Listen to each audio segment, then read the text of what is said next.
Dans le bandeau avec Spring Suite 9, nous allons trouver ici un onglet qui s'appelle Interaction et qui va nous permettre de réaliser un certain nombre d'interactions pour rendre dynamique votre module de formation.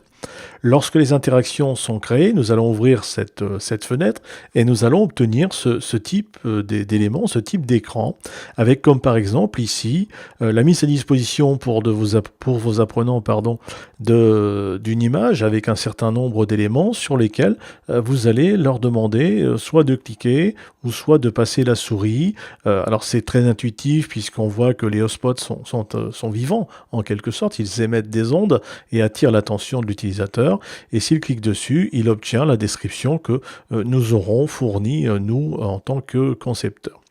Il existe également une pyramide ici comme la pyramide de Bloom, la taxonomie de Bloom, qui nous permet d'obtenir un certain nombre d'informations, d'éléments sur les objectifs ou la manière de choisir, de déterminer les objectifs pédagogiques. Et en cliquant sur ces différents éléments de la taxonomie de Bloom, nous allons obtenir les explications concernant chaque niveau de cette taxonomie. Donc de manière très intuitive et très dynamique.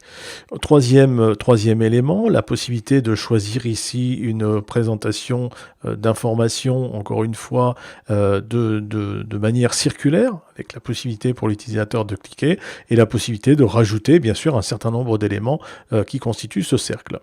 Nous avons également le processus qui va dans le même sens, mais qui est un peu plus linéaire, puisqu'on est avec les mêmes informations ici sur quelque chose d'horizontal. Graphique circulaire, lui, un petit peu différent, puisqu'ici nous avons à l'accueil un personnage qui a été importé, et puis la possibilité, en cliquant sur les différents éléments et sous-éléments, d'aller chercher de l'information et voire de revenir à l'accueil. Ensuite, nous allons trouver les marqueurs qui vont afficher des couleurs particulières et au passage de la souris vont s'animer pour donner de l'information à l'utilisateur qui pourra cliquer dessus et obtenir une information supplémentaire et beaucoup plus importante que ce qu'il obtient lorsqu'il passe uniquement dessus avec sa souris. Ensuite, nous allons avoir la possibilité de créer ce qu'on appelle le catalogue de médias. Catalogue de médias, encore une fois, quelque chose de très dynamique et qui renvoie vers des informations supplémentaires. Ensuite, nous avons l'accordéon de manière un peu plus simple pour éviter de multiplier ou de surmultiplier le nombre d'écrans. Nous avons sur un même écran la possibilité d'apporter 3, 4, voire 10 informations complémentaires sans que pour autant elles ne se chevauchent visuellement pour l'utilisateur, ce qui nous permet d'avoir des écrans très très légers au final.